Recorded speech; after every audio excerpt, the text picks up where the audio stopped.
കേരള കലാമണ്ഡലത്തിൽ വിദ്യാർത്ഥികൾക്ക് നേരെ ലൈംഗികാതിക്രമം നടന്നതായി പരാതി. സംഭവത്തിൽ ദേശമംഗലം സ്വദേശിയായ അധ്യാപകൻ കനകകുമാറിനെതിരെ പോക്സോ വകുപ്പ് പ്രകാരം പോലീസ് കേസെടുത്തു. പ്രാഥമിക അന്വേഷണത്തിൽ കഴമ്പുണ്ടെന്ന് കണ്ടെത്തിയതോടെ സർവകലാശാല അധ്യാപകനെ സസ്പെൻഡ് ചെയ്തു.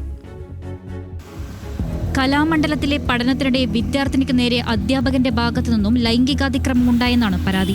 പല തവണകളിലായി ക്ലാസ് റൂമിൽ വെച്ച് ദുരുദ്ദേശത്തോടെ ശരീരത്തിൽ സ്പർശിച്ചുവെന്നും ക്ലാസ്സിൽ മദ്യപിച്ചെത്തി ശകാരിച്ചുവെന്നുമാണ് വിദ്യാർത്ഥിനി സർവകലാശാല നിയോഗിച്ച സമിതിക്ക് നൽകിയ മൊഴി. ദേശമംഗലം സ്വദേശിയും കലാമണ്ഡലം സെക്കൻഡ് ഗ്രേഡ് അധ്യാപകനുമായ കനകകുമാറിനെതിരെ ഉയർന്ന ആരോപണം സർവകലാശാല പരിശോധിച്ചു. പരാതിയിൽ കഴമ്പുണ്ടെന്ന് കണ്ടെത്തിയതോടെ ഇയാളെ ജോലിയിൽ നിന്ന് സസ്പെൻഡ് ചെയ്യുകയും പരാതി പോലീസിന് കൈമാറുകയുമായിരുന്നു.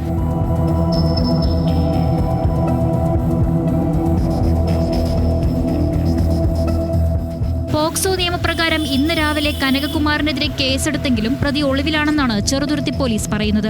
കനകകുമാറിനായുള്ള അന്വേഷണം ഊർജിതമാക്കിയതായും കൂടുതൽ പരാതികളുണ്ടോ എന്ന് പരിശോധിക്കുമെന്നും ഉദ്യോഗസ്ഥർ അറിയിച്ചു.